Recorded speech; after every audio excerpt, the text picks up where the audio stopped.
어머나 제목 보세요, 여러분. 살인 현장 옆에서 치안 1위? 이게 대체 무슨 소린가요, 김묘성 기자님?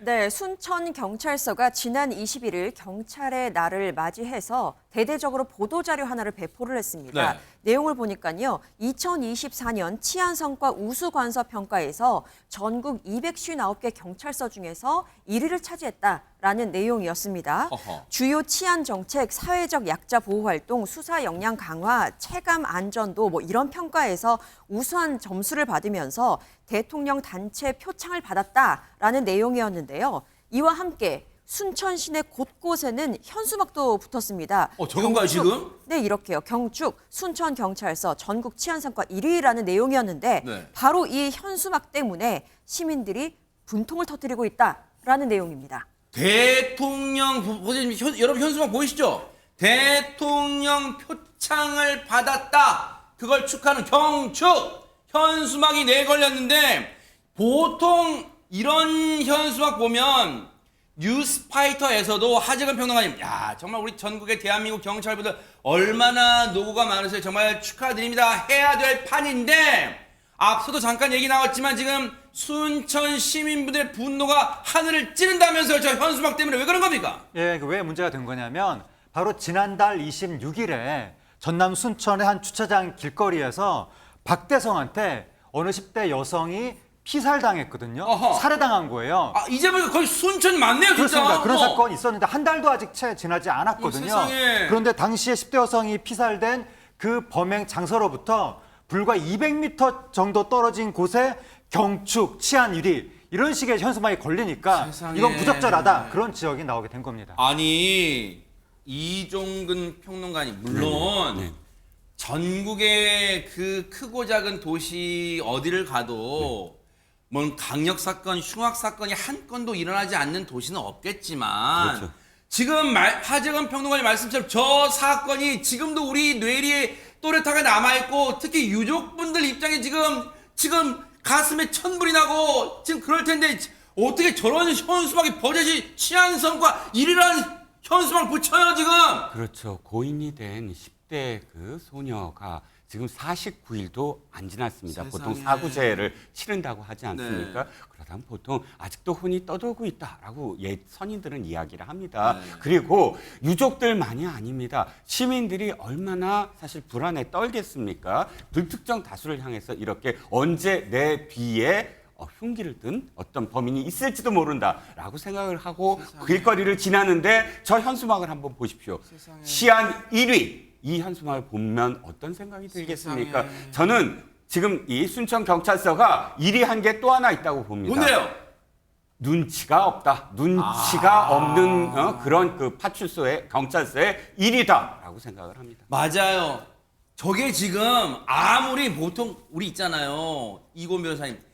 내가 뭐 1등 잘해서 1등 했다. 물론 인지상정 사람의 마음이 내가 1등 했다. 잘 나간다. 널리 알리고 싶은 마음이 골두까지 생길 수 있는 것 그거 인지상정이라고 100번 양보할 수 있어. 근데 그게 때가 있고 장소가 있는 거잖아. 지금은 어느 때인데 그리고 지금은 어느 시점에 저런 걸 현수막을 내걸어. 그럼 순천 경찰서의 입장은 또 생각은 뭐랍니까 대체? 그래서 관계자한테 물어본 거예요. 왜 치안성과 1위 저 현수막이 붙었냐라고 물었더니 경찰서의 답변이 전 더 이해가 안 되는데요. 뭔데요? 관련 업체에서 관련 기관에서 축하한다고 엄청 많이 메시지를 보내고 싶어 했다는 거예요. 그래서 그 내용이 중구난방이 될까 봐 우리 경찰서에서 이 내용을 직접 초안을 작성해서 전달했다는 거예요. 근데 경찰서는 알고 있잖아요. 불과 한 달도 안 된 시점에서 전국에 보도된 이 끔찍한 사건이 있다는 것을 그 사건을 수사한 경찰서가 더 잘 알면서 관련 단체에서 이걸 해주겠다 그래도 지금 분위기가 그렇지가 않다. 마음만 받겠다 감사하다. 우리 그냥 내부적으로 그냥 간단하게 축하 인사만 하고 말겠다라고만 해야지. 저걸 직접 내용이 중구난방이 될까 봐 초안을 작성해서 줬다? 저는 이거를 보는 시민들이 어떻게 생각할까? 또 전국적으로 보도된 이 사건을 우리 국민들 다 알잖아요. 이 문구를 어떻게 생각할까? 춘천경찰서 관계자분들이 다시 한번 좀 생각해봐야 될 대목이라고 생각합니다. 순천 경찰서 관계자까지 갈 것도 없어요. 딱 한 명이 이 판단을 제대로 내렸으면 될 거라고 생각해요. 하재근 평론가님, 순천 경찰서의 제일 우두머리, 제일 대장은 누구예요? 순천경찰서장이잖아요. 그럼 그렇죠. 보세요. 각 기관에서 순천경찰서가 이번에 전국 260개 정도, 259개 전국 경찰서 중에 치안성과 1등 하셨다면서 너무너무 축하드리는데 저희가 축하드리고 싶은데 방법이 없나요? 그랬더니 앞서 순천경찰서 관계자 얘기가 너무 여기저기서 축하가 와서 중구난방이 될 것 같으니까 분명히 말했죠? 순천경찰서가 저 문구 초안을 작성해 전달했다는 거 아니에요? 그러면 보세요. 저걸 전달할 때 현수막이 내걸 문구인데 위에 경찰서장한테 아무런 상의 없이 보고도 없이 그냥 밑에 실무자들이 저걸 보냈을까요? 경찰서장한테 서장님 저희가 이렇게 이번 치안성과 1위 한 거 가지고 각 업체 축하도 오는데 이걸 현수막을 제작하려고 하는데 이 문구 어떠세요? 할 때 순천경찰서님 자네들 지금 이때가 어느 때인가? 지금이 우리의 치안성과 1위 잘 축할 때인가? 좀 자중하세요. 할 수 있는 거 아니에요? 그러니까 이제 아마도 추정컨대 여러 관련 단체들이 뭐 너도 나도 축하하면서 현수막을 보내겠다 이렇게 연락을 해올 정도면 상당히 뭐 지역사회에서 큰 일종의 뭐 큰 축하 분위기가 그러니까 이제 관련 단체들 사이에서 네. 큰 축하 분위기가 있었던 것 같고 그 정도 사안이면 아마 추정컨대 경찰서장도 당연히 분위기를 알지 않았을까 싶거든요. 저걸 경찰서장이 모른다면 저 경찰서가 더 문제인 거 아니에요 진짜? 보통 이제 관련 단체들에서 어떻게 뭐 우리들한테 연락이 오나 이런 거 민감하게 생각하거든요, 공직자들이. 네. 그러니까 관련 단체가 계속 축하한다, 현수막 보내겠다 이런 식으로 연락이 왔을 때 경찰서장이 나서서 분위기를 좀 진정시키면서 불과 얼마 전에 한 달도 채 되기 전에 좀 끔찍한 사건이 있었다. 네. 우리가 그 사건을 바라보는 시민들 또는 가족들의 심정을 생각한다면 우리가 좀 경축 이런 거 붙일 때가 아니다. 라고 서장이 좀 다독였어야 될 것 같은데 오히려 경찰 측에서 초안을 작성했다고 하는 것은 그러면 경축 이 문구가 그럼 경찰이 작성해서 전달을 한 건지 이렇게 해달라고 네. 과연 그게 그 경축할 시점이었는지 누가 어떻게 했는지 정확히 알 수는 없으나 네. 어쨌든 총책임자 경찰서장의 책임에 대해서도 좀 아쉽다는 생각을 하게 됩니다. 저렇게 경찰의 자축 순천경찰서예요. 순천경찰서의 자축 현수막이 걸린 곳으로부터 앞서 얘기 들으셨죠? 200m 불과 200m 떨어진 곳에서는 그 박대성이라는 그 천인공날 그 악마 같은 인간 때문에 무참히 살해당한 그 여학생의 그 범행 현장이 바로 거기 200m밖에 안 됐어요. 그 박대성이라는 인간이 오늘 재판에 넘겨졌어요. 오늘 어떤 모습이었는지 보시고 이어가 보도록 하겠습니다. 범행 기억 아직도 안 나십니까? 기억 안 나요? 죄송합니다. 기억 전혀 안 나요? 조금씩 나고 있습니다. 조금씩 어디까지 기억이 나요? 범행 계획하셨습니까? 피해자에게 하고 싶은 말 없나요? 죄송합니다. 어디까지 기억나는 거예요? 한마디만 더 해주십시오. 전 국민이 분노하고 있는데 한마디만 해주세요. 유가족에게 미안하지 않으세요?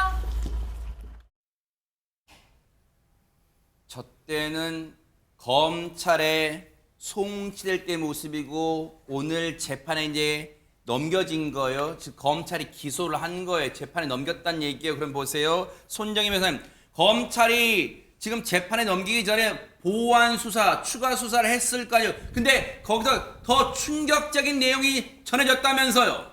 그렇습니다. 박대성은 사실은 추가 피해자를 현장에서 물색하고 있었다는 건데요. 세상에. 즉 피해자가 한 명이 아니라 더 늘어날 가능성도 있었다는 점입니다. 세상에. 그렇다면 이렇게 일면식도 없는 피해자를 향해서 왜 공격을 했을까?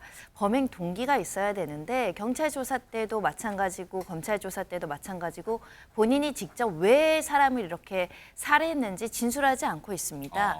일단 수사기관에서는 누적된 어떤 경제적 공궁이나 소외감 이런 것들로 인해서 불만을 해소하기 위해서 피해자를 공격했다라고 이제 추정할 수밖에 없는 상황인데요. 그러다 보니까 박대성이 이 불만을 가지고 1차적으로 피해자를 공격하고 흉기를 소지한 지 1시간가량이나 주변을 배회하기 시작합니다. 인근 주점도 들어갔고요. 세상에. 또 인근의 노래방까지 들어가면서 추가 피해자를 찾다가 주변에 사람이 많으니까 포기에 이르렀다라고 하는 것인데 흉기를 든 채 지금 그렇게 돌아다닌 거잖아요, 세상에. 그렇습니다. 본인은 기억이 나지 않고 제대로 된 판단 능력이 없었다 주장할진 모르겠지만 저 당시 CCTV에 담겨 있는 보행 상태라든가 또 음주량을 구체적으로 따져봤을 때는 심신상실 그리고 미약 상태로 보지 않는다는 게 경찰이 저 판단이고요. 얼굴 보세요. 범행 후에 어디론가 가면서 보세요. 맨발로 가면서 어디론가 슬쩍 본 다음에 자기 자신이 그 가게 유리창에 비쳤는지 모르겠지만 그걸 보고 쓰고 넘어서 보세요. 입이 귀에 걸렸어요. 저 인간, 저 악마 같은 인간, 저 악마의 미소예요 지금 손정희 변호사님. 네, 저렇게 태연하게 거리를 배회하면서 추가 피해자까지 물색할 정도로 판단 능력은 어느 정도 있었다라고 평가할 수밖에 없고, 그렇다 보니 오늘 법원에 기소될 때 살인죄만 적용된 게 아닙니다. 살인 예비죄도 같이 기소됐습니다. 저 악마 같은 인간이 이제 재판이 본격적으로 시작될 거예요. 이 인간에게, 이 악마 같은 인간에게 우리 법이 살아있음을 진짜 보여주기를 재판부에 기대를 해보도록 하겠습니다.